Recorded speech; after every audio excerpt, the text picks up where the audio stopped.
1000 श्री महावीर भगवान की, परम पूजाचार्य श्री उमा स्वामी मुनि महाराज की, परम पूजाचार्य गुरु तत् गुणलब्धये वंदे तत् गुणलब्धये। जय बोलिए परम पूजाचार्य श्री उमा स्वामी मुनि महाराज की। 6वां अध्याय आश्रव। आश्रव किस तरीके से होते हैं, क्यों होते हैं, कब तक होते हैं, किसको होते हैं आदि। जीव को आश्रव होता है, मन वचन काय के माध्यम से होता है। मन वचन काय के माध्यम से जो आत्मा के प्रदेशों में परिस्पंदन होता है, हलन चलन होता है, बस यही आश्रव का कारण है। जब तक ये मन वचन काय चलते हैं तब तक आश्रव होता है। आश्रव भी 2 प्रकार के होते हैं, आगे जैसे जैसे पढ़ते जाएंगे समझ में आता जाएगा। काय वांग मनः कर्म योगः, काय वांग मनः कर्म योगः। काय शरीर, वांग वचन, मना मन, इन तीनों से कर्म माने क्रिया, इन तीनों से जो क्रिया होती है उसी को योग कहते हैं। आत्मा में परिस्पंदन होता है, क्रिया इनकी होती है, इनके द्वारा आत्मा में परिस्पंदन होता है। अगर ये मन वचन काय की क्रिया को रोका जाता है तो आश्रव कम हो जाता है, नहीं रोका जाता तो आश्रव बढ़ता चला जाता है। साश्रवः साश्रवः वह आश्रव है। इन मन वचन काय की क्रिया से जो होता है, जो योग होता है, स माने वह आश्रव है, वही आश्रव कहलाता है। शुभः पुण्यस्य अशुभः पापस्य, शुभः शुभः पुण्यस्य अशुभः पापस्य। आश्रव 2 प्रकार के होते हैं, शुभ और अशुभ। जब मन वचन काय से अच्छी क्रिया की जाए तो शुभ, और इन्हीं से खराब क्रिया की जाए तो अशुभ। ये दोनों तरीके से होते हैं। चाकू हमारे पास है, चाकू दोनों तरीके का है। चाकू से सब्जी भी बना सकते हैं और चाकू से किसी का गला भी निपटा सकते हैं, दोनों कर सकते हैं। चाकू में पुण्य पाप नहीं है, चाकू के प्रयोग करने में पुण्य पाप है। ऐसे ही मन वचन काय कोई पुण्य पाप रूप नहीं होते। इनमें जो हमारी विचारधारा होती है वो पुण्य पाप रूप हो जाती है। इसलिए शुभ है तो शुभ योग, अशुभ है तो अशुभ योग। सकषाया कषाययोः सांपरायिकैर्यापथयोः, सकषाया कषाययोः सांपरायिकैर्यापथयोः। वह आश्रव 2 प्रकार का होता है। सकषाया, कषाय से सहित, अकषाया और कषाय से रहित, दोनों तरीके का आश्रव होता है। जब कषाय होती है तब उसे सांप्रदायिक कहते हैं, जब कषाय नहीं होती तो मन वचन काय होता है, कषाय नहीं होती तो इर्यापथ आश्रव होता है। आश्रव दोनों तरीके से है। कषाय सहित आश्रव होता है किन किन क्रियाओं से आगे, और किन किन क्रियाओं से कषाय रहित होता है। कषाय रहित आश्रम में कोई बंध नहीं होता, सारा बंध तो कषाय से होता है। अब कषाय नहीं है, योग है। अब योग से बंध नहीं होता, योग से तो आश्रव आता है, बंद नहीं होता। जैसे कि पानी का आना, नल में आना और तुमने बाल्टी लगाई नहीं तो नाले में चले जाना, आया और इसे कहते हैं इर्यापथ। और आया और तुमने बाल्टी में भर लिया, ये सांप्रदायिक है। आया, आश्रव आया और तुमने अंदर आत्मा में अनुबंध कर लिया, इसे बंध कहते हैं। और आया और गया, इसे इरियापत कहते हैं। इरियापत्यो दो प्रकार का है, सांप्रदायिक और इरियापत। स कषाया, कषाय से सहित सांप्रदायिक। अकषायो इरियापत्यो, अकषाय जो कषाय से रहित है उसे इरियापत आश्रव कहते हैं। इंद्रिय कषाया व्रत क्रिया, इंद्रिय कषाया व्रत क्रिया। अव्रत, व्रत नहीं अव्रत। इंद्रिय कषाया व्रत क्रिया। पंच चतु पंच पंचविंशति संख्या पूर्वस्य भेदा।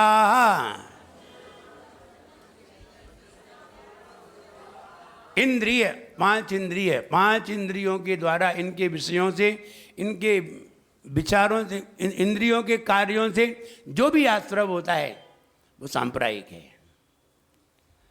कषाय, चार कषाय, चार प्रकार की कषाय से जो भी आश्रव होता है वो सब सांप्रदायिक होता है। अव्रत, पांच प्रकार के अव्रत, हिंसा, झूठ, चोरी, कुशील, परिग्रह, ये पांच प्रकार के जो अव्रत हैं, इनसे जो भी आश्रव होता है वो सब कषाय से सहित होता है। क्रिया, 25 प्रकार की क्रिया होती हैं, इन क्रियाओं से जो आश्रव होता है वो सब कषाय से सहित होता है। 25 4 29, 5 34, 5 39, 39 तरीके से सांप्रदायिक आश्रव होते हैं। पांच इंद्रियों से, अब पांच इंद्रियों के कार्य अपन दिन भर करते हैं।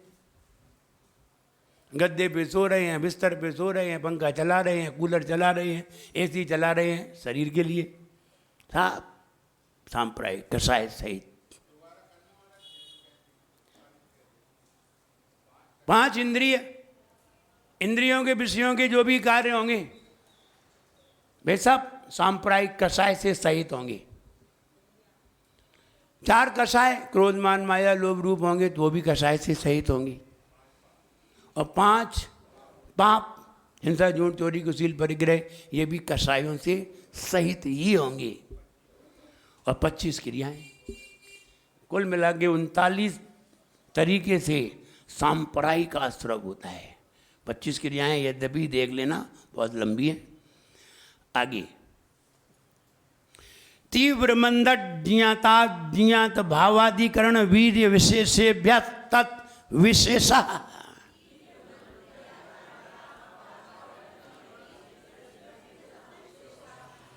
तीव्र मंद ज्ञाता ज्ञात भावाधिकरण वीर्य विशेषेभ्य तत् विशेष।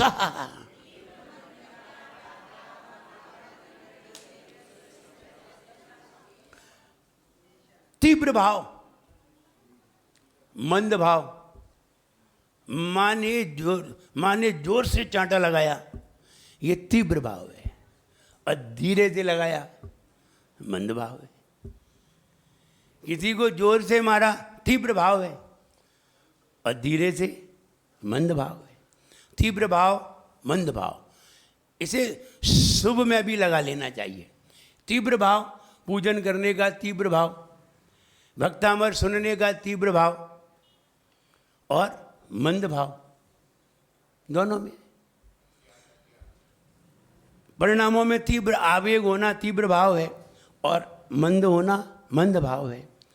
ज्ञाता ज्ञात, जान करके पिटाई करना, और प्रमादवश हो जाना, प्रमादवश कोई पाप हो जाना या और कोई कार्य हो जाना, और जान करके होना। तो जान करके होना ये सब, जैसे मच्छर बैठा है और जोर से ऐसे किया, ये क्या हुआ? ज्ञात, देख करके तुमने किया है। और पता नहीं खुजली मच रही थी, अचानक हमने पीछे से खुजाया और मच्छर मर गया, ये प्रमाद है। ये प्रमाद है। हमने देख नहीं पाया, पीछे था और सामने था और जोर से ठोक दिया, तो ये ज्ञात। तो जान के और अनजान के, अचानक ऐसे खुजाया, मच्छर मर गया। इसमें भी हो सकता है। तो ज्ञात में और अज्ञात में प्रमाद बस।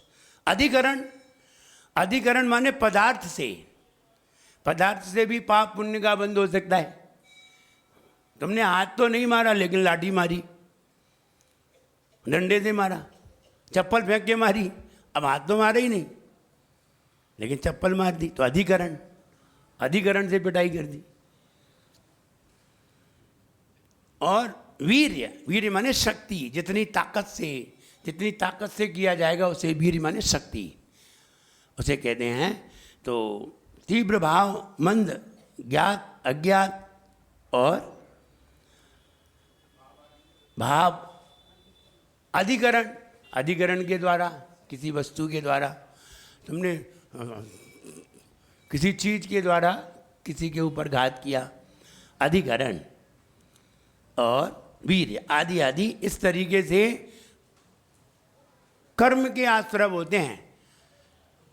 आश्रव अलग अलग तरीके के हैं, जिन जिन कारणों से होते हैं। तो कई तीव्र भी हो सकते हैं, मंद भी हो सकते हैं, शक्ति से होते हैं, भाव से होते हैं, ज्ञात से होते हैं, अज्ञात से होते हैं। ऐसे इतने तरीके से आश्रव होते हैं। अधिकरणम जीवा जीवा, अधिकरणम जीवा जीवा। जीव भी अधिकरण हो सकता है और अजीब भी हो सकता है। बेटे के माध्यम से भी सामने वाले से लड़ाई हो सकती है और अपनी कार के माध्यम से भी हो सकती है कि तुमने यहाँ कार क्यों खड़ी कर दी, तो कार अजीब है और बेटा जीव है। तो जीवाधिकरण, अजीवाधिकरण। जीव भी अधिकरण है। आपकी पत्नी से कुछ कह दिया तो भी लड़ाई हो सकती है, वो जीव अधिकरण बन गया। और आपके कार में पत्थर मार दिया तो भी लड़ाई हो सकती है, दामना तुमने हमारी कार में पत्थर क्यों मारा। तो जीव भी अधिकरण हो सकता है और अजीब भी अधिकरण हो सकता है। दोनों से कर्म बंद हो सकते हैं, दोनों से आश्रव हो सकते हैं। तो ना जीव को अपने पास रखो, ना अजीब को अपने पास रखो, दोनों को ही हटाओ, आश्रव अपने आप रुक जाएगा।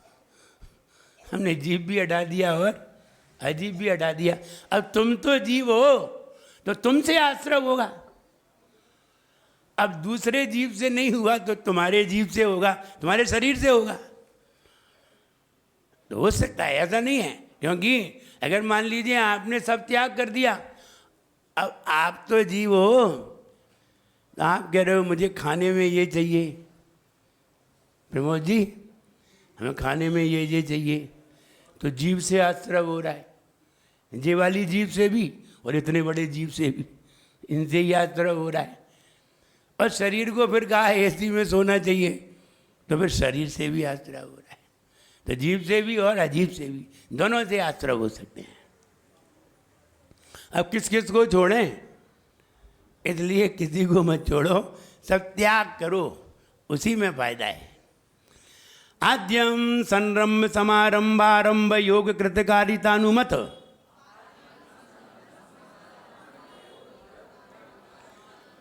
आद्यम संरम्भ समारंभारंभ योग कृतकारितानुमत,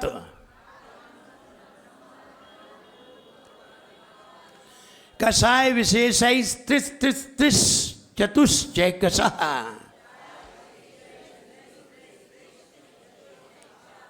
आद्यम संरम्भ समारंभ आपने पढ़े हैं। आद्यम संरम्भ समारंभ समरम्भ समारंभ आरंभ मन बचतन कीने, प्रारंभ कृतिकारित मोदन करके क्रोधादि चतुष्टय धर की। आद्यम सामान इकट्ठा करना, आद्यम संरम्भ सामान इकट्ठा करना, फिर सामान को साधनों में लगाना, एकत्र करना, सोचना, लगाना, आरंभ करना, मन वचन काय से करना और कृत कारित अनुमोदना से करना, चारों कषाय, इन सभी से मिलकर के 108 तरीके के क्या होते हैं, आश्रव। 108 तरीके से आश्रव हो सकते हैं। इनके द्वारा ही आश्रव होते हैं। इसलिए 108 जाप किया करते हैं, 108 पाप किया करते हैं, इसलिए 108 जाप किया करते हैं। ज़्यादा नहीं है, ज़्यादा पाप होते तो ज़्यादा करते, तो माला में मोती भी ज़्यादा होते। निर्वर्तना निक्षेप संयोग निसर्गा चतुर्दित त्रिवेदा परम।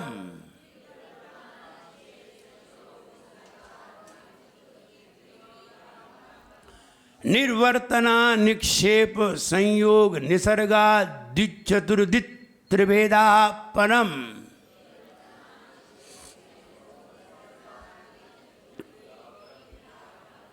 निर्वर्तना, अब ये समझिए, निर्वर्तना निक्षेप संयोग निसर्ग। निर्वर्तना दो प्रकार की होती है। निर्वर्तना किसे कहते हैं? रचना करने को निर्वर्तना कहते हैं। रचना, वह रचना के भी दो भेद हैं, एक मूल गुण रूप, एक उत्तर गुण रूप। मूल वस्तु रूप, उत्तर वस्तु रूप, ऐसे ही मूल गुण रूप और उत्तर गुण रूप। निर्वर्तना दो प्रकार, रखने का नाम जिसके द्वारा रचना की जाती है उसे निर्वर्तना कहते हैं। मूल गुण रूप माने, मूल गुण माने शरीर, वजन, मन, प्राण, अपान, मूल गुण निर्वर्तना है। ये शरीर में मूल चीज़ है, शरीर, वचन, मन, प्राण और अपान। और उत्तर गुण काष्ठ कर्म, पुष्ट कर्म, जैसे अपन कार्य कर रहे हैं, कोई लकड़ी का कार्य कर रहे हैं, कोई चटाई बिछा रहे हैं, कोई चटाई को उठा रहे हैं, ये उत्तर गुण है। तो मूल कार्य और उत्तर, मूल कार्य माने अपने शरीर के अंदर जो भाव विचार बन रहे हैं वो शरीर के अंदर है, और जो बाहर कार्य हो रहा है वो उत्तर गुण है। निक्षेप, निक्षेप माने रखना, स्थापना करना अथवा रखना, इसे निक्षेप कहते हैं। किसी में भी स्थापना की जाती है, निक्षेप किया जाता है, जैसे कि ये कुर्सी है, ये चटाई है, ये है, कोई चीज़ बनाते हैं, ये है, चावल बनाए तो कहा ये भात है, आदि आदि, ये सब क्या है? निक्षेप। इससे भी और आगे कहते हैं संयोग। संयोग दो प्रकार के होते हैं, ये भी भक्तपान संयोग और उपकरण संयोग। भक्तपान में कोई भोजन की चीज़ एक दूसरे में मिलाना, तुअर की दाल में मूंग की दाल मिला देना, भक्त पान संयोग। ठंडे पानी में गर्म पानी मिला देना, ये क्या हुआ? भक्तपान संयोग। और अगला आता है उपकरण संयोग। उपकरण माने जैसे पीछी रखी थी तो शास्त्र के ऊपर रख देना, पीछी के पास पीछी लगा देना, कमंडल से पीछी सटा देना, ये संयोग हो गया। पीछी कमंडल का संयोग हो गया। किताब रख देना पीछी पर, या किताब पर पीछी रख देना, संयोग हो गया। तो उपकरण संयोग, वस्तु का संयोग और भोजन आदि का संयोग, इसे कहते हैं निक्षेप। निसर्ग, निसर्ग कहते हैं प्रवर्तन को, निसर्ग कहते हैं। इसके तीन भेद हैं, मन का प्रवर्तन, मन की दुष्ट प्रवृत्ति, मनो निसर्ग, खराब प्रवृत्ति, खराब खराब सोचना, लड़ाई झगड़े की या बुराई की, आलोचना की, या कोई भी ईर्ष्या आदि की कोई बात सोचना, ये मन का निसर्ग है। मन की दुष्ट प्रवृत्ति को मनो निसर्ग कहते हैं। वचन की खराब खराब बोलना, काय की खराब प्रवृत्ति करना, ये मन वचन काय की खराब प्रवृत्ति को निसर्ग कहते हैं, दुष्ट प्रवृत्ति को।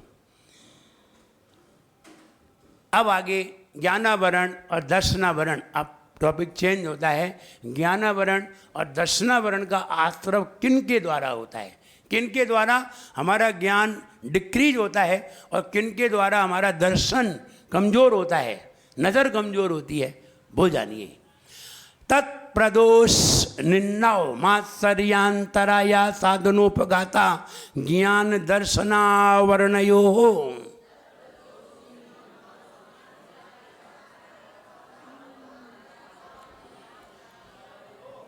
तत्प्रदोष निन्नव मात्सर्यांतराया साधनोपघाता ज्ञान दर्शनावरणयो।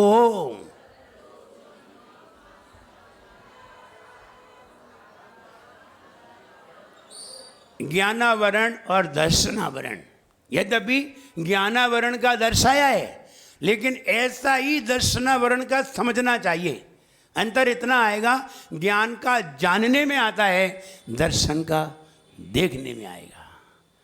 तत्प्रदोष किसे कहते हैं? जैसे ज्ञान की महिमा गाई जा रही हो, भगवान की जय जयकार की जा रही हो, भगवान की प्रशंसा की जा रही हो, और आप बिल्कुल मुंह लटकाए बैठे हो। नहीं करना है। जब बोलो महावीर भगवान ने की, अब कितने ने नहीं बोली? यही प्रदोष है। इसे ही प्रदोष कहते हैं। तुम ही बोलो, इसे क्या कहते हैं? प्रदोष। कि हमने तो जय बोली और तुम ऐसे ही बैठे रहे बंधु से, इसे कहते हैं प्रदोष। प्रशंसा की जा रही थी, तुमसे प्रशंसा भी नहीं हुई। हमने जयकार बोली तो तुम बोले ऐसे ही बोले भगवान माँ जय। अरे क्या दम से बोलना चाहिए? तो हॉर्न तो बहुत दम से बजाते हो, और मुंह का हॉर्न बिल्कुल ढीला हो जाता है भगवान के नाम से।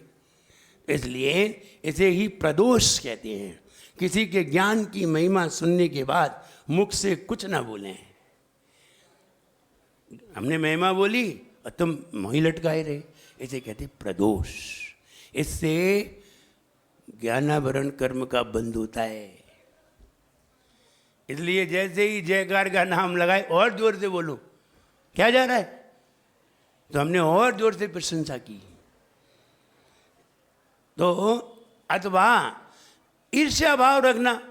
अब जैसे कोई व्यक्ति सामने वाले व्यक्ति से ईर्ष्या रखता था, अब ईर्ष्या रखता था तो उसने बोली जब बोलो पार्श्वनाथ भगवान की, तो नहीं बोलना है, वो सामने वाला व्यक्ति अच्छा नहीं लगता। अरे उसकी जय थोड़ी बोल रहे हैं, जय तो पार्श्वनाथ की बोल रहे, लेकिन वो ईर्ष्या कर रहे। महाराजों से ईर्ष्या करने लगे। लड़ाई थी प्रमोद से और महाराज खराब लगने लगे।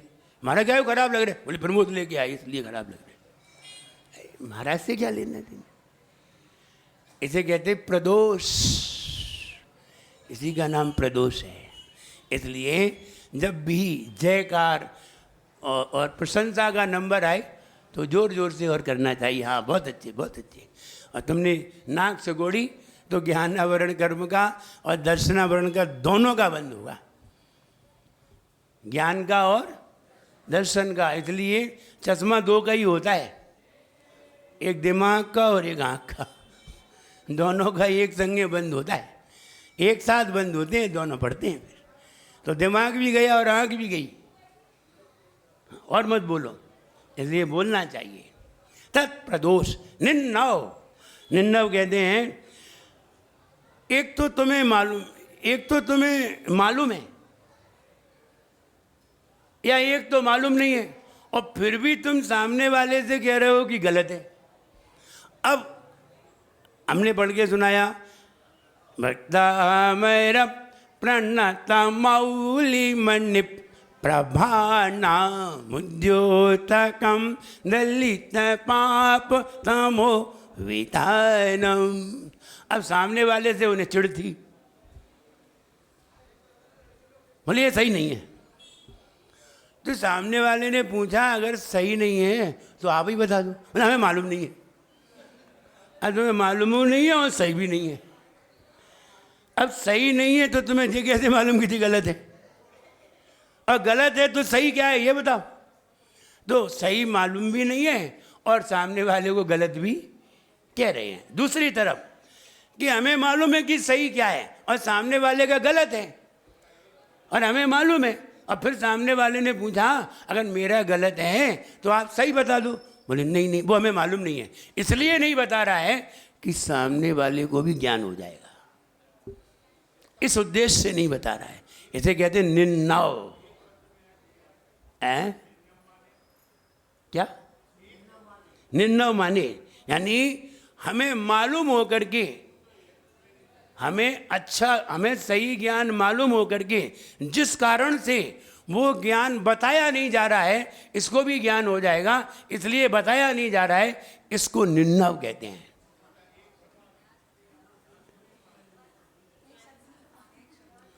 ऐसे कहें कि सामने वाले की सही बात का अपलाप करना निंदा है। अपलाप माने गलत कहना है।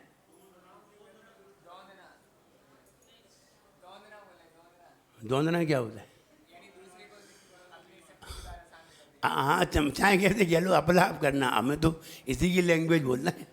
तो अपलाप करना माने उसको, उसका तिरस्कार करना, सामने वाले की सही बात को भी तिरस्कार करना, इसको कहते हैं निंदाओ। प्रशंसा नहीं करना प्रदोष, और तिरस्कार करना निंदाओ। आगे मात्सर्य, जेलसी। मात्सर्य माने जेलसी, जलन। हमें सही मालूम है और सामने वाला हमसे पूछ रहा है, आप हमें सही बता दो। नहीं नहीं, हमें नहीं मालूम। भाई क्यों नहीं बता रहे हो? तो अगर हम इसे बता देंगे तो ये हमसे भी आगे निकल जाएगा और हमसे ज़्यादा ज्ञान हो जाएगा, हमारे जैसा ज्ञान हो जाएगा। इसलिए लोग हमें नहीं पूछेंगे, इसलिए वो नहीं बता रहा है कि इसको ज्ञान ना हो जाए, इस उद्देश्य से इसे कहते जेलसी, जलन। मात्सर्य, मात्सर्य माने ज्ञान होते हुए भी सामने वाले को नहीं बताना। अंतराया, अंतराय, विघ्न डालना। कोई व्यक्ति पढ़ रहा है, तुमने टीवी चालू कर दी, जोर से चालू कर दी, आवाज आने लगी, उसके पढ़ने में डिस्टर्ब हुआ, तुमने किताब ही उसके फाड़ के फेंक दी, किताब ही छिपा दी। वो लाइट में पढ़ रहा था, लाइट ही बंद कर दी। ये अंतराय डाला तुमने। क्या डाला? उसके पढ़ने में, ज्ञान में अंतराय डाला। तुमने उसमें अंतराय डाला है और तुम्हारा ज्ञान लेस हुआ, ये भीतर का लेस हो गया। अब इसका अपोजिट करिए। कोई व्यक्ति पढ़ रहा है तो सहायता करना, लो मेरी किताब ले लो, मेरी किताब से पढ़ लो, आदि आदि। जो सहायता करते हैं तो हमारे ज्ञान का क्षयोपशम बढ़ता है, और अगर विघ्न डालते हैं तो हमारा क्षयोपशम घटता है। प्रशंसा करते हैं तो हमारा क्षयोपशम बढ़ता है, प्रशंसा नहीं करते क्षयोपशम घटता है। ज्ञानावरण और ज्ञानावरण के क्षयोपशम अपोजिट, अंतराय। आसाधन, दूसरा कोई ज्ञान का प्रकाश कर रहा हो, जैसे तुभ्यम नमस् त्रिभुवनार्ति हराय नाथ, तुभ्यम नमस् तुभ्यम नमः क्षितितलामल भूषणाय, तुभ्यम नमस् त्रिजगता परमेश्वराय, तुभ्यम नमो। शुद्ध पढ़ के बताया और एक्शन भी करके बताया। अब सामने वाला विद्वान था, पढ़ा लिखा था, सबको मालूम था, सबके सामने बताता था हमें बहुत अच्छा आता है। अब उसके सामने बिल्कुल सही प्रक्रिया से बताया, वो प्रक्रिया नहीं करता था, वो नमोस्तु नहीं करता था और शुद्ध भी नहीं पढ़ पाता था। और फिर भी उसने शुद्ध पढ़े हुए देख करके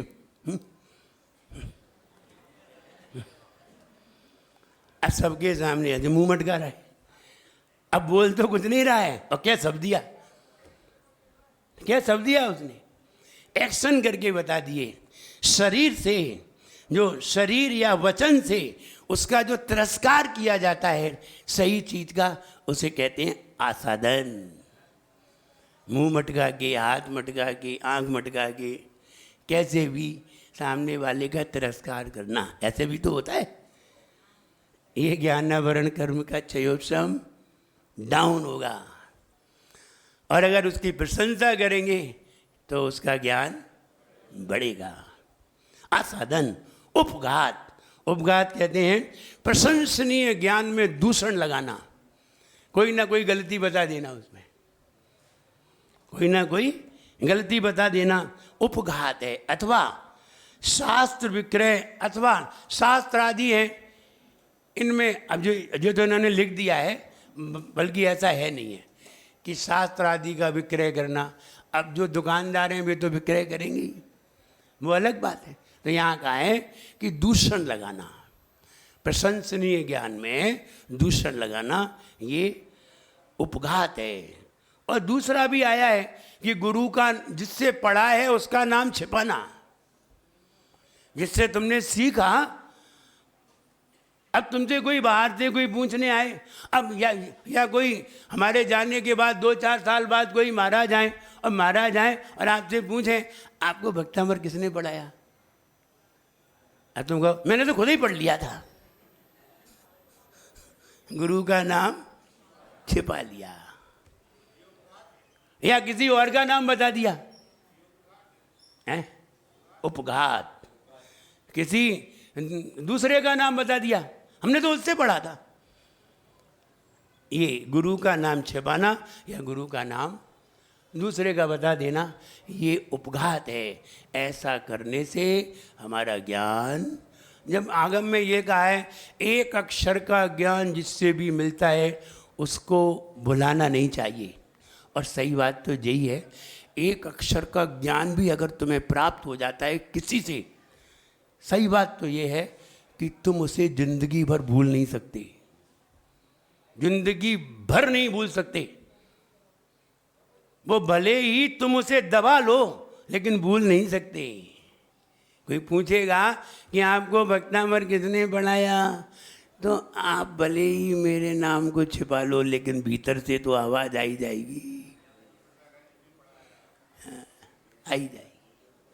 इसलिए एक अक्षर का ज्ञान देने वाले को भी आप भुला नहीं सकते, सही बात है।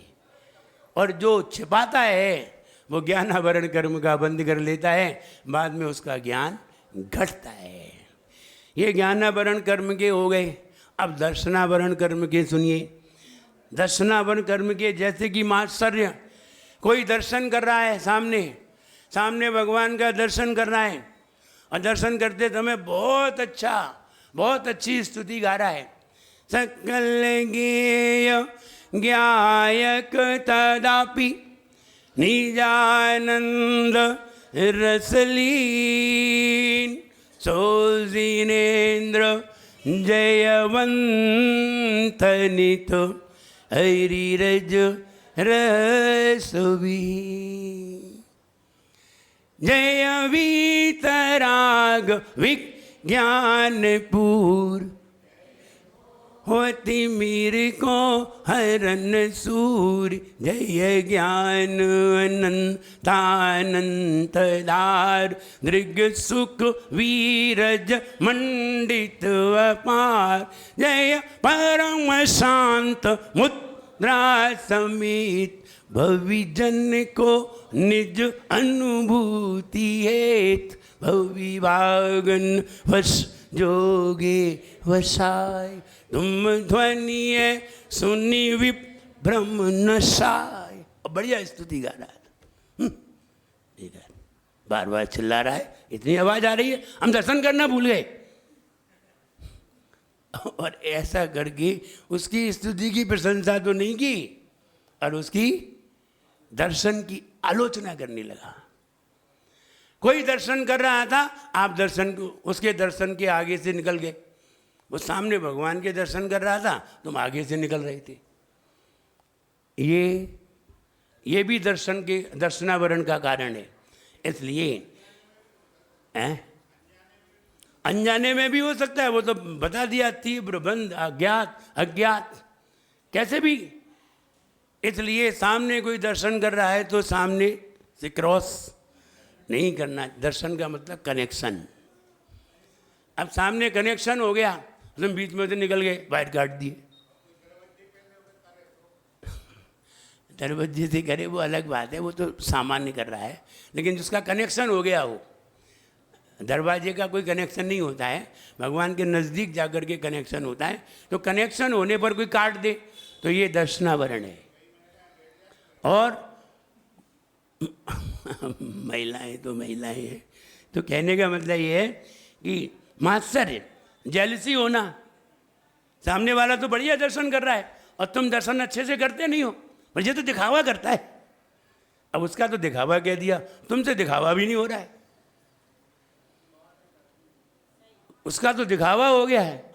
वो अच्छे से कर रहा है तो दिखावा है, और तुमसे तुमसे देखा भी नहीं जा रहा और दिखावा भी नहीं हो रहा है। वह ये ही दर्शनावरण के कारण पड़ेंगे। जेलसी, मात्सर्य, दर्शनांतराय, अंतराय डाल देना। कोई व्यक्ति दर्शन कर रहा था, तुम सामने जाके आगे खड़े हो गए, अंतराय डाला तुमने, सामने खड़े ही हो गए और अंतराय डाल दिया। इसलिए देखना चाहिए कोई सामने से दर्शन तो नहीं कर रहा है। जैसे कि यहाँ हम कोई प्रवचन कर रहे हैं, कोई बात बता रहे हैं, तुम यहाँ आगे उदक चंदन, अब इतने सारे लोगों की दिमाग तुम्हारे तरफ चला जाए, कहाँ से ये बीच में आ गया? तो उसने ज्ञानावरण की लिंक तोड़ दी। तो कौन सा ज्ञानावरण कर्म का बंद हो गया, और दर्शन जो हमें देख रहा था उसकी भी लिंक टूटी, वो उसकी तरफ देखने लगा और अच्छे से नहीं देख रहा, खराब तरीके से देख रहा है, तो दर्शनावरण कर्म का भी बंद हो गया। इसलिए जब महाराज प्रवचन कर रहे हो तो दूर से ही नमोस्तु कर लेना चाहिए, नहीं आगे हाथ नहीं घुमाना चाहिए। हाँ, तो ये आंखें फोड़ना, अब किसी के दर्शन में अंतराय, आंखें ही फोड़ देना, अथवा देखने नहीं देना, अथवा पर्दा डाल देना, अथवा सामने खड़े हो जाना, ये अंतराय है। और आगे कहते हैं दृष्टि का गर्व होना, अथवा देखो हम बहुत अच्छे से दर्शन करते हैं, इसको तो करना ही नहीं आता है, ऐसा कहना, गर्व करना, अथवा सोना, दिन में सो जाना, दिन में सोना दर्शनावरणी कर्म का बंद, और आलस्य करना, भगवान के दर्शन में आलस दिखाना, नास्तिकता, अथवा भगवान की प्रतिमा में दूषण लगाना, ये सब क्या पड़ेंगे? दर्शनावरण कर्म के अंतराय पड़ेंगे। दर्शनावरण कर्म के देखने में और ज्ञानावरण कर्म के जानने में पड़ेंगे, लेकिन दोनों एक ही हैं, बस एक देखने में लगा लीजिए और एक जानने में। दुख शोक तापाक्रंदन वद परिदेव नान्यात्म परो भयस्थान्यसद वेद्यस्य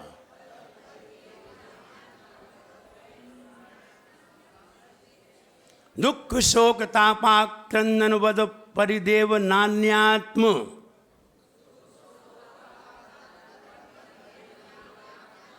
परो भयस्थान्यसद वेद्यस्य। न्यसत का ध्यान रखना है, ऐसे न्यसत ये असाधा वेदनी के हैं, इसलिए न्यसत बोलना है। दुख शोक तापाक्रंदन वद परिदेव नान्यात्म परो भयस्थान नान्यसत वेद्यस्य।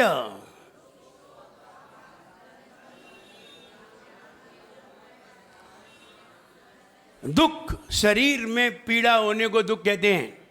हाथ में पीड़ा हो रही, पाँव में हो रही, पेट में हो रही, पीठ में हो रही, चेस्ट में हो रही, सिर में हो रही, दुख, पीड़ा होने को दुख कहते हैं।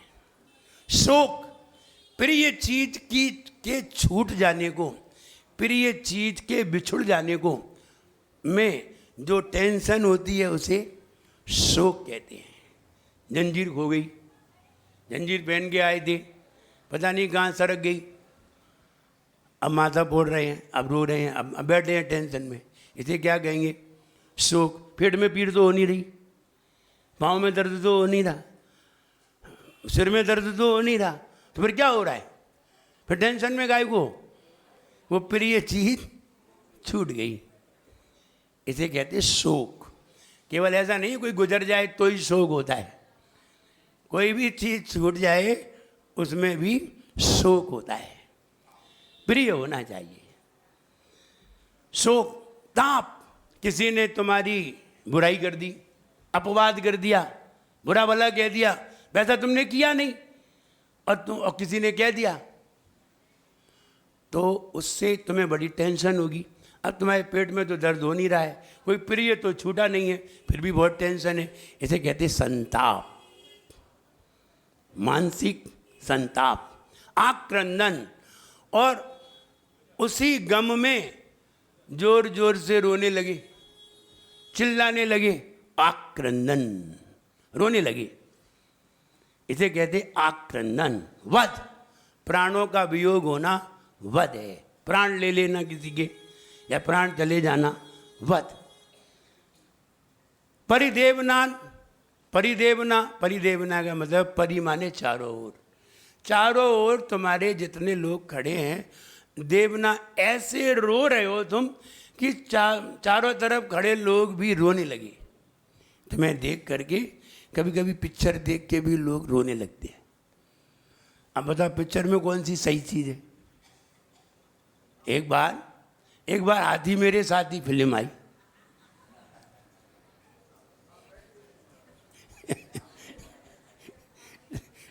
तब तो हम 8-10 साल के थे। तो बाजू में, घर के बाजू में ही थी टॉकीज थी। तो जैसे ही इंटरवल होता था हम टॉकीज में घुस जाते थे और इंटरवल में पूरी देख के आ जाते थे। तो वो जब हाथी मर गया, अब वो गा रहा था नफरत की दुनिया को छोड़ के, तब वो गा रहा था, हाथी को ले जाता और रो रहा था। तो हम लोग खूब रोए। अब वो हाथी मर गया, अब खूब रो रो के आया करें घर पे। तो कभी कभी माँ पूछा करे क्या हुआ, तो हमने हाथी मर गया। बोले कौन सा हाथी मर गया? तो कहने का मतलब कभी पिक्चर को देख के भी रोना आ जाता, कभी कभी इमोशनल हो जाते हैं और उसमें जुड़ जाते हैं। ऐसा लगता है कि बिल्कुल सही है, और ऐसा होता है, ऐसा नहीं है। आप लोग भी देखते होंगे तो आप लोगों को भी हो जाता होगा। तो कभी कभी ऐसा होता है। तो ये इसे कहते हैं क्या? परिदेवन, कि किसी को रोता देख करके तुम भी रोने लगो।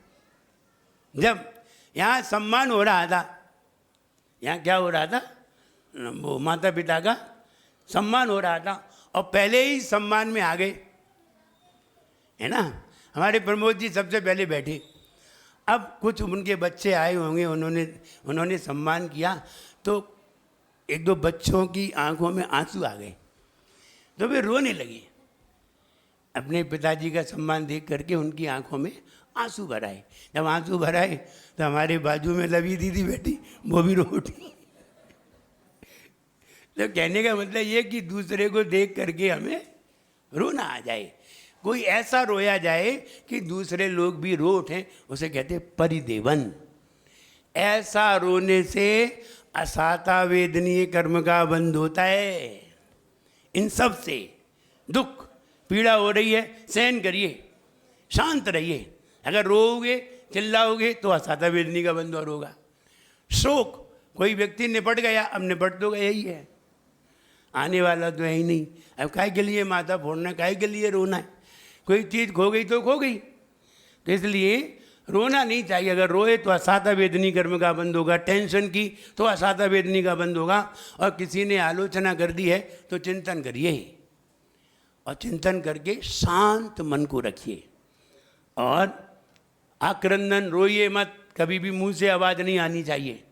शांत रहिए, कुछ भी हो जाए, कितनी भी पीड़ा हो जाए, रोना नहीं चाहिए, नहीं तो असाता वेदनी कर्म का बंद होता है। और बद कोई किसी की हिंसा हमसे हो जाए तो भी असाता वेदनी कर्म का बंद होता है। और ऐसा नहीं रोना चाहिए कि सारे लोग तुम्हें देख करके रोने लगे। आगे साता वेदनी, असाता वेदनी कहाँ होता है? शरीर में। असाता वेदनी का मतलब सिर में दर्द, पाँव में दर्द, घुटने में दर्द, कमर में दर्द, हाथ में दर्द, ये सब असाता वेदनी है। असाता वेदनी शरीर में होगा। अब साता वेदनी देखिए किससे होती है। साता वेदनी का मतलब सब कुछ सही, सब चीज़ें, पूरे शरीर में जितने भी अंग उपांग हैं सब स्वस्थ हैं, इसे कहते साता वेदनी। भूत वृत्यनुकंपा दान सराग संयमादि योग,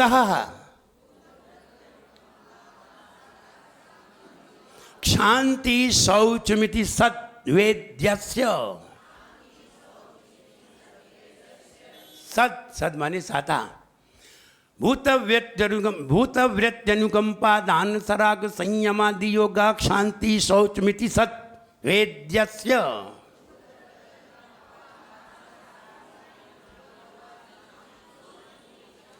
भूत माने प्राणी, प्राणियों पे अनुकंपा, दया करना। एक इंद्री, दो इंद्री, तीन इंद्री आदि सभी पे दया करना, कोई भी दुखी ना हो, हमसे दुखी ना हो और किसी से भी दुखी ना हो। व्रती, व्रती माने देश संयमी, महासंयमी, साधु, ब्रह्मचारी, आर्यिका, मुनि और श्रावक, ये सब क्या है? व्रती। इन पर क्या करना? अनुकंपा, दया। इन पे क्या दया करें जी? हम पे दया करें क्या? हम इन पे दया करें? तुम महाराज पे दया करते हो, महाराज तुम पे करते हैं। तुम महाराज पे भी करते हो, तुम दया करते हो, तो महाराज की भैया वृत्ति करते हो, महाराज की सेवा करते हो, आहार देते हो। नहीं तो महाराज भूखे रहेंगे तो बहुत दुख होगा। तो दया है ये क्या है? दया। व्रतियों पर अनुकंपा, दान, व्रतियों को दान देना, ये आहार दान आदि देना, ये क्या है? भूत पे अनुकंपा यानी प्राणियों पे दया, और व्रतियों को क्या? दान। व्रतियों को दान और प्राणियों पे दया करना। इससे क्या होगा? साता वेदनी। या आपने खड़े होकर के बोला है ना, मन शुद्धि, वचन शुद्धि, काय शुद्धि, ये खड़े होकर बोला है। अब तुम्हें भविष्य में मन भी शुद्ध मिलेगा, वचन भी शुद्ध मिलेंगे और काय भी शुद्ध मिलेगी। नहीं तो फिर टेढ़ी मेढ़ी मिलेगी, करोगे। और जब अच्छे से बोलोगे वचन शुद्धि, तो फिर वचन शुद्धि मिलेगी। तो भूत माने प्राणियों पे दया करना, व्रति पे दान, व्रतियों को दान देना। सराग संयम, और सराग संयम राग सहित संयम, यानी राग सहित मन वचन काय की क्रिया भी हो रही है, हम आहार भी कर रहे हैं और सारी क्रियाएं भी कर रहे हैं, और धर्म भी, संयम भी धारण किए हुए हैं। इसे कहते हैं सराग संयम। सराग संयम आदि योगा, और सराग संयम वाले योग शांति, शांति, मन को शांत रखना, शांति, शौच मिति, और कषायों को हटाना, कषायों को हटा करके मन वचन काय को शुद्ध करना। इति, इस प्रकार सत साता वेद्य से वेदनीय, ये इन सबसे साता वेदनीय कर्म का बंध होता है। अब मिथ्यात्व का बंध कैसे होता है? केवली श्रुत संग धर्म देवा वर्णवादो दर्शन मोहस्य,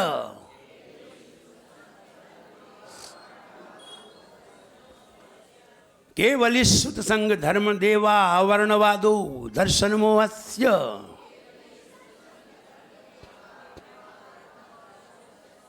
दर्शन मोहिनी में मिथ्यात्व कर्म का बंध कैसे होता है? केवली, केवली भगवान का अपवाद करने से, अवर्णवाद करने से। अवर्णवाद का मतलब है केवली भगवान तो आहार करते होंगे, नहीं नहीं वो आहार नहीं करते, नहीं ऐसा हो ही नहीं सकता है, खाते होंगे कुछ ना कुछ। और ऐसा अवर्णवाद करना, गलत विवाद करना, इसे कहते हैं केवली का अवर्णवाद। श्रुत, शास्त्रों में लिखा है कि बलि देना चाहिए, नहीं लिखा है, नहीं लिखा है कि अज का होम करना चाहिए। अज माने बकरा, अज माने 3 साल पुरानी धान भी होती है, अज माने। तो अज का हवन करना चाहिए, तो कौन सा अज? जो योनिभूत नहीं है उसका, वो भी 3 साल पुरानी, अभी की नहीं। आचार्यों ने क्या लिखा? और अजमाने बकरा भी होता है, तो लिखा है शास्त्र में अज का हवन करना चाहिए। तो ऐसा अवर्णवाद करना शुद्ध शास्त्रों का। संग, अरे संग बहुत बेकार होता है, नहाते धोते नहीं है, शूद्र के जैसे होते। देखो मुनिराज कब से नहीं नहाया इनने, शूद्र जैसे होते, इनको तो छूना ही नहीं चाहिए। और ऐसा संग का अवर्णवाद करना। देवा, देवा अवर्णवादो, और देव का अवर्णवाद करना कि देव लोग मांस खाते हैं, वो मांस मांग रहे हैं, देव लोग बलि मांग रहे हैं, मांस मांग रहे हैं, मांस खाते हैं, सुरा पीते हैं, शराब पीते हैं, आदि आदि। पीना खुद को है, नाम उनका लगाते, खाना खुद को है। और प्रसाद चढ़ाओ, भगवान को प्रसाद चढ़ाओ, खाना खुद को है। और कहते भगवान खाते हैं, भगवान को निकालेंगे, उनके यहाँ लगाएंगे और कहेंगे जाओ प्रसाद हो गया, जाओ तुम प्रसाद लेके जाओ। देखिए अन्य अन्य जगह वो क्या कहते प्रसाद लेके जाएंगे, 200 ग्राम पेड़ा ले गए, अब उन्होंने खट से 4 पेड़ा निकाले और 2 पेड़ा रख दिए और कह दिया जाओ भगवान ने भोग लगा लिया, जाओ हो गया प्रसाद। अभी 2 पेड़ा बे ले गए, 4 उन्हें रख ले, रख रख के उन्हें ढेर लगा लो, अपने आराम से खाए, अब खा लो भगवान ने। तो जैसे समंतभद्र स्वामी ने खूब प्रसाद खाया भगवान का, तो कहने का मतलब भगवान खाते हैं कहीं, तो ऐसा उल्लू बनाना, जैसे कहते हैं देव अवर्णवाद, देवावर्णवाद।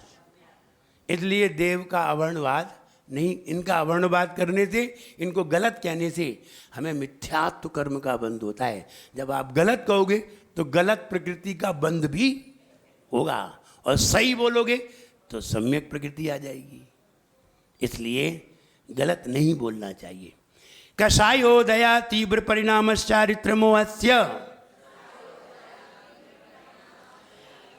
कषायो दया तीव्र परिणामश्चारित्र मोहस्य। और कषाय के तीव्र हृदय में चारित्र मोहनी कर्म का बंध होता है, और कषाय के तीव्र हृदय में कोई चारित्र धारण कर भी नहीं पाता। अनंतानुबंधी का उदय हो, सम्यक दर्शन प्राप्त नहीं कर सकता। अप्रत्याख्यान का उदय हो तो देश व्रत प्राप्त नहीं कर सकता। प्रत्याख्यान का उदय हो तो मुनि नहीं बन सकता। संजुलन का उदय हो तो केवल ज्ञान प्राप्त नहीं कर सकता। इसलिए कषायों से, तीव्र कषायों से इन चीज़ों की प्राप्ति नहीं होती। इसलिए तीव्र कषाय करने से, क्रोध मान माया लोभ आदि तीव्र कषाय से चारित्र मोहनी कर्म का बंध होता है। फिर वो व्यक्ति चारित्र नहीं ले पाता। लाख सोचता है मैं भी मुनि बनूं, मैं भी समाधि करूं, मैं भी देश वृद्धि बनूं, मैं भी संयम धारण करूं, कहता कहता ही निपट जाता है, क्योंकि चारित्र मोहनी का बंध है। इसलिए कषाय कभी नहीं करना चाहिए, वरना चारित्र नहीं ले पाओगे। चारित्र नहीं ले पा रहे हो, इसका मतलब है कि हम पूर्व में बहुत सारी कषाय करके आए हैं, इसीलिए तो नहीं ले पा रहे, और जिसने नहीं किया उसने ले लिया। इसलिए कषाय से चारित्र मोहिनी का बंध होता है। बहुवारम परिग्रहत्वम मानुष, बहुवारम परिग्रहत्वम नारकस्यायुषा, बहुवारम परिग्रहत्वम नारकस्यायुषा। बहुत आरंभ और परिग्रह से नरक आयु का बंध होता है, जाति का नहीं, आयु का। नरक आयुषा, नरकस्यायुषा, तो नरक आयु का बंध होता है। आयु का बंध खतरनाक है, गति के बंध में कोई बात नहीं है। गति का बंध तो बदल जाता है, आयु का बंध नहीं बदलता। एक बार बंध गया फिर किसी में ताकत नहीं है, भगवान में भी ताकत नहीं है, वो तुम्हारा बदल दें। इसलिए आयु बंध के समय बचिए। बहुआरंभ किसे कहते हैं? बहुपरिग्रह किसे कहते हैं? बहुत सारा क्या धन रखना। तुम्हारा कितने धन का नियम है? यही तो बहुआरंभ है, ऐसे ही तो बहुआरंभ कहते हैं। कितना सोना रखना है, इतना आ जाए, यही बहुआरंभ है। इसको ही बहुआरंभ कहते हैं। अभी समझते नहीं लोग। हम बहुत कहाँ रखते हैं, तुम्हें बहुत मिला नहीं है, मिल जाता तो चपेट लेते सब, छोड़ते नहीं जरा भी। हाँ कह नहीं रहे अबे तो कोई नियम नहीं है, तो कितने का है ये तो बता दो, जितने आ जाएं। आ गया बहू, इसे ही बहुत कहते हैं। नियम न होना ही बहुआरंभ है, ये बात समझिए। नियम न होना ही बहुपरिग्रह है, और नियम होना सीमा है। नियम रख लो, 10 किलो सोना से ज़्यादा नहीं रखेंगे। कितना है? बोले अबे तो है ही नहीं है, फिर काय के लिए माथे पे चढ़ाए हो? लेकिन लोग समझते हैं कि बहू, हमारे पास तो कभी बहू आराम है ही नहीं, हमारे पास कहाँ है, एक ही तो मकान है हमारा, वो तो 10 मिले नहीं है तुम्हें, मिला ही एक है। लेकिन तुम्हारी आकांक्षा कितनी है, इसको ही परिग्रह कहते हैं। वस्तु होने को परिग्रह नहीं कहते, आकांक्षा को परिग्रह कहते हैं। अब बताइए कितने मकान की आकांक्षा है अरुण भैया? अभी 2-4 की और होगी, एक की है फाइनल। हाँ, नियम बना लूँ। काहे के नियम बनाना चाहिए? क्षेत्र, वास्तु, हिरण्य, सुवर्ण, धन, धान्य, दासी, दास, कुप्य, भांड्य, इन सब के नियम बना लेना चाहिए। दासी, कितनी पत्नी रखनी है? बस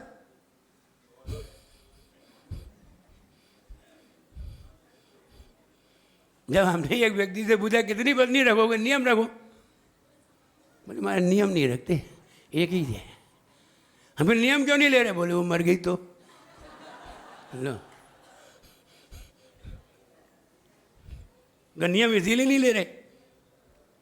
तो इसलिए दासी, दास, बेटा, बेटी, पत्नी, पति, ये दासी दास हैं।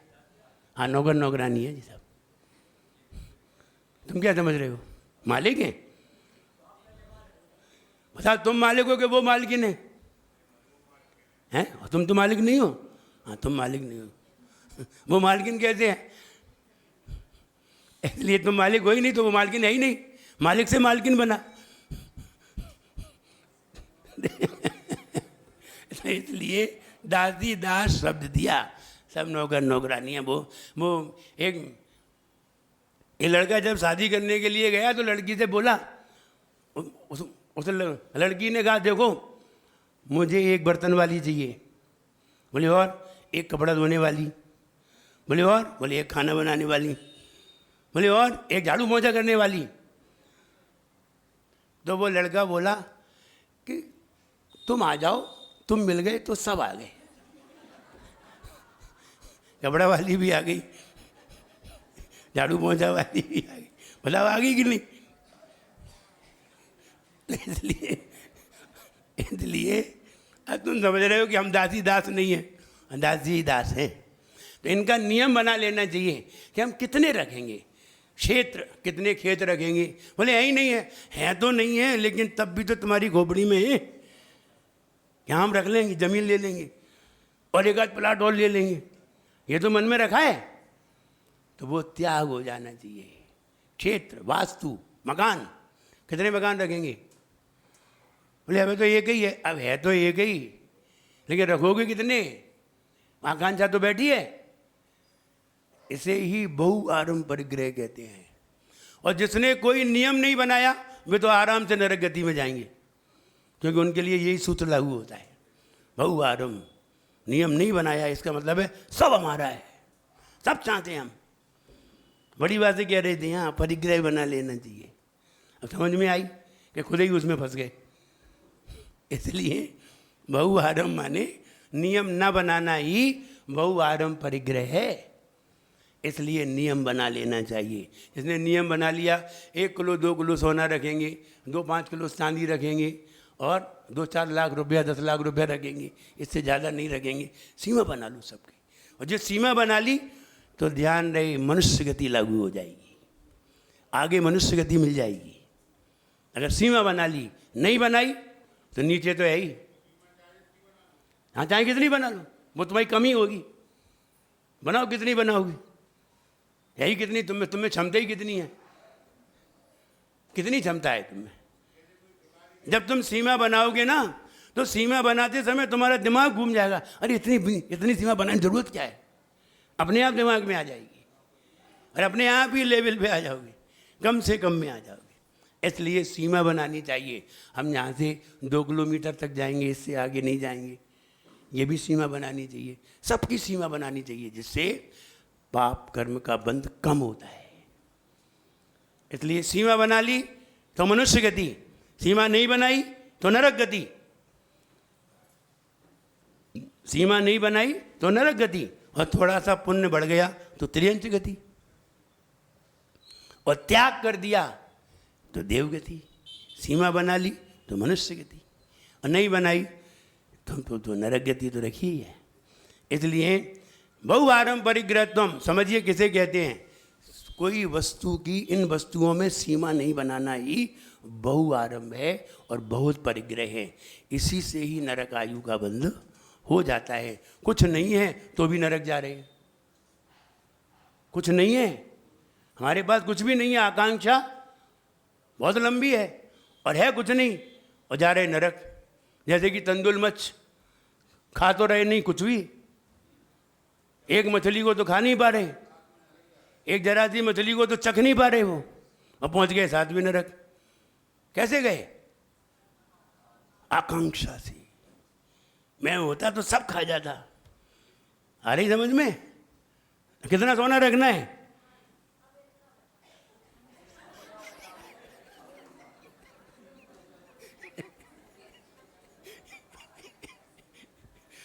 यही परिग्रह है और इसी से नरक में जाते हैं।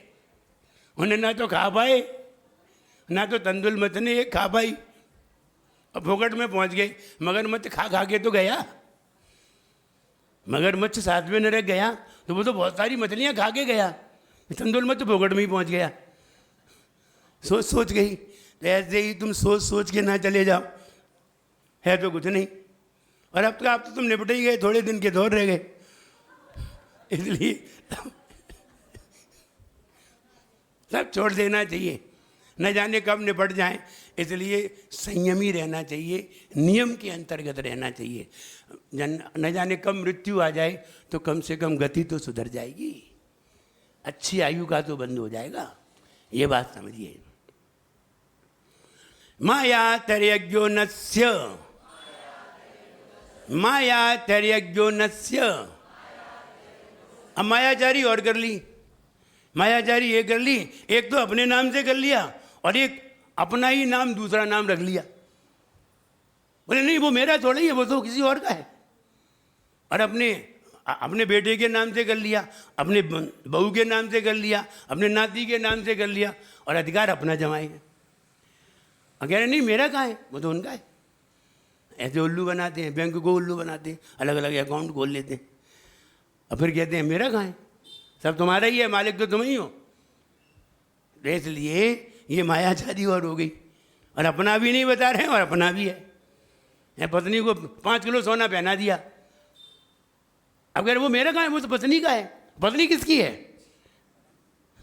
पत्नी तो अपनी ही है, तो फिर माल किसका है? वो भी अपनी है। तो मायाचारी तो नस नस में भरी है। इसलिए माया तर्यज्ञो नस्य, एक तो सीमा नहीं बनाई तो नरक गति में पहुंच गए, और मायाचारी की तो त्रियंच गति में पहुंच गए। इसलिए मायाचारी से त्रियंच आयु का बंध होता है। अल्पारम परिग्रहत्व मानुषस्य,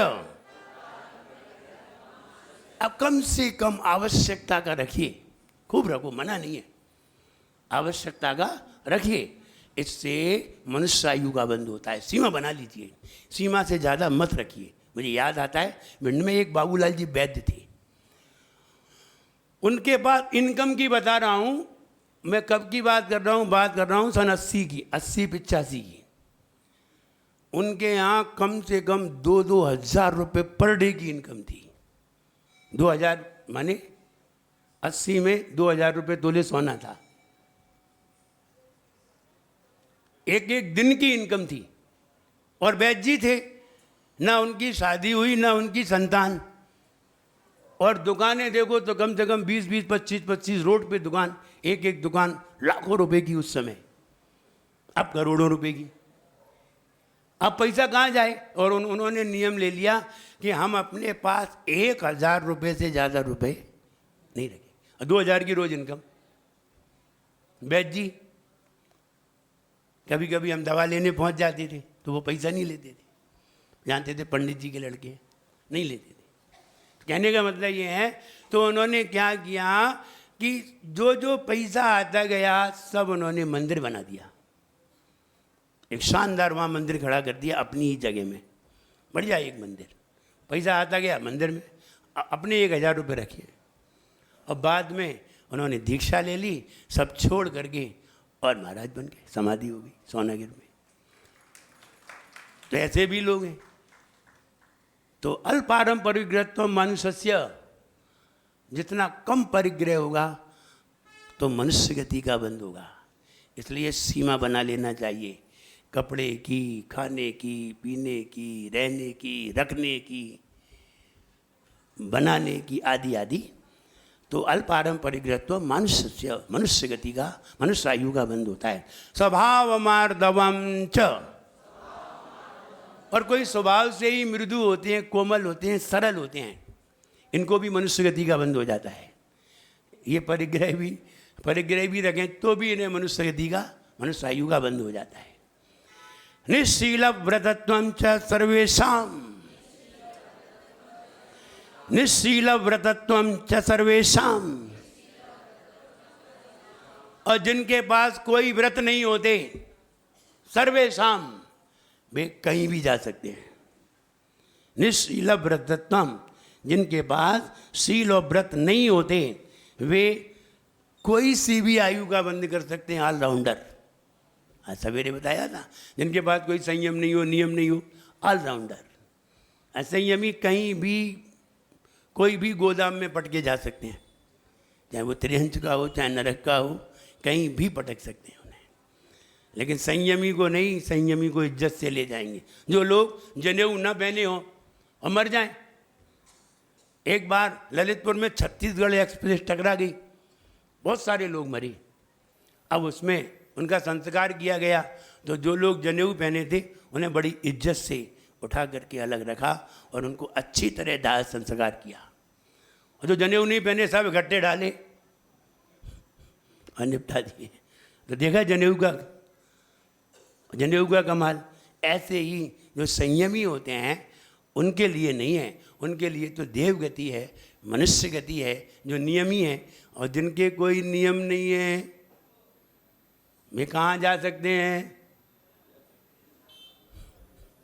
उनके लिए खुला पड़ा है सब, तुम चाहे कि घुस जाओ। इसलिए उनके यहाँ उनको कहीं भी पटका जा सकता है। इसलिए संयमी रहिए, असंयमी नहीं। सराग संयम संयमा संयमा काम निर्जरा बाल तपांसी दैवस्य।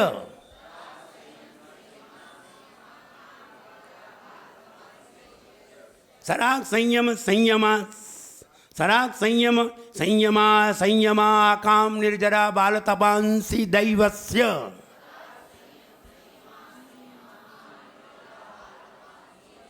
सराग संयम, राग सहित संयम को धारण करना। जैसे घर गृहस्थी में भी है और व्रती भी है। सराग संयम, व्रती भी है और घर में भी है, तो सराग संयम। संयमा संयम, देशव्रती। अकाम निर्जरा, बिना भाव के व्रत करना, बिना भाव के व्रत करना, उपवास कर लेना और पूजा की नहीं तो काहे के लिए किया? वो बिना भाव की, इसे कहते अकाम निर्जरा, जबरदस्ती कर लिया। अकाम निर्जरा। बाल तपांसी, बाल तप करना, बच्चों जैसा। वो कर रहे तो हम भी करेंगे। अरे वे तो देखा देखी, बाल तप। और अकाम निर्जरा, अंतराय में अंतराय, वो लाभ ले रहा था, तुमने अंतराय डाल दिया तो तुम्हारे लाभ में अंतराय आएगा। अब तुम रोटी खाने बैठोगे ना तो लड़ाई हो जाएगी घर में, फिर लड़ाई हो जाएगी, फिर तुम्हें रोटी खाने को नहीं मिलेगी, क्योंकि तुमने एक दिन कुत्ते को भी नहीं खाने दी थी, इसलिए तुम्हें भी नहीं मिलेगी। वो एक बात याद आ गई। वो एक महिला बोली कि वो एक अपनी पड़ोसिन से महिला बोली कि तू बहुत मोटी हो गई शादी के बाद।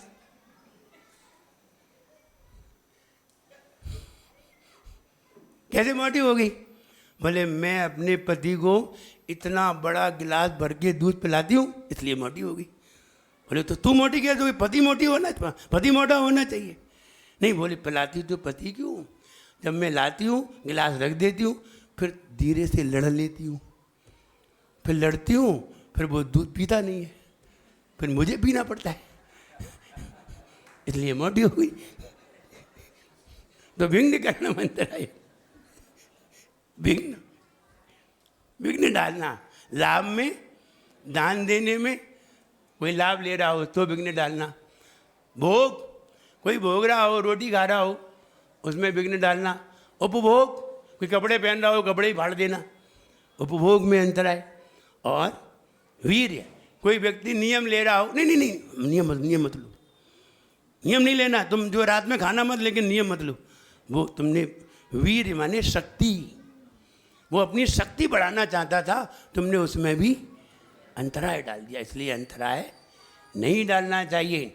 संयम जितना ज़्यादा हो उतना ही, जिसने जितना संयम बांधा उतना ही बलवान है, अपने से नित लड़ते रहने वाला ही इंसान है। इसलिए संयम बांधिए, जितना ज़्यादा संयम आएगा उतने ही हम ताकतवर बनेंगे। दान में अंतराय, लाभ में अंतराय, भोग में, उपभोग में और शक्ति बढ़ाने में अगर हम अंतराय डालेंगे तो हमारे भी इन कार्यों में अंतराय आएंगे और फिर हमें बड़ा दुख होगा। हम रोटी खा रहे होंगे तो बाधा आएगी, हम दूध पी रहे होंगे तो बाधा आएगी, वो पत्नी लड़ पड़ेगी फिर वो पी जाएगी। तो इसलिए किसी में भी अंतराय न डालें। ये अंतराय कार्य करने के बीच में जो विघ्न आता है उसे अंतराय कहते हैं। ये इस इति तत्वार्थ तद्गमे षष्ठमो अध्याय। नमो नमः।